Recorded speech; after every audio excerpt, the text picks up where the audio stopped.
প্রিয় দর্শক, আমাদের নতুন সেগমেন্ট তরুণ উদ্যোক্তা, আর আমাদের আজকের তরুণ উদ্যোক্তা ফারহা মজিদ সাদ্দা।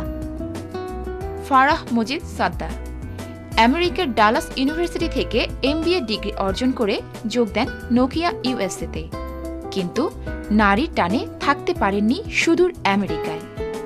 ছুটে আসেন নিজ জন্মভূমি বাংলাদেশে, আর দেশে এসে তিলে তিলে গড়ে তোলেন বালধা গ্রুপ, সেই সঙ্গে NGO ও সাহিত্য পত্রিকা কালের যাত্রা। Bangladesh is really the opportunity land, the golden land, এবং এখানে এত বেশি বিদেশি বায়াররা চলে আসছে, ফরেনাররা চলে আসে বিজনেসের জন্যে। মাঝে মাঝে যেটা আমাদের হয়, lot of cultural issues, environmental factor চলে আসে, যেমন ফ্লাড হচ্ছে, তখন ট্রান্সপোর্টে অসুবিধা হচ্ছে, এই সমস্ত ফ্যাক্টরগুলো definitely. But as a growing country আমি বলতে চাই যে পিছিয়ে যাওয়া যাবে না। আমাদের নেক্সট জেনারেশন, তোমরা এগিয়ে চলো, সামনে আসো।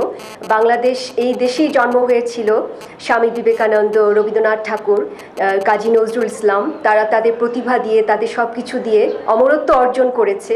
তো এই সেই গোল্ডেন ল্যান্ড, সোনার দেশ, যেখানে আমাদেরকে কাজ করে যেতে হবে, এগিয়ে যেতে হবে। Arise, awake and stop not till the goal is reached.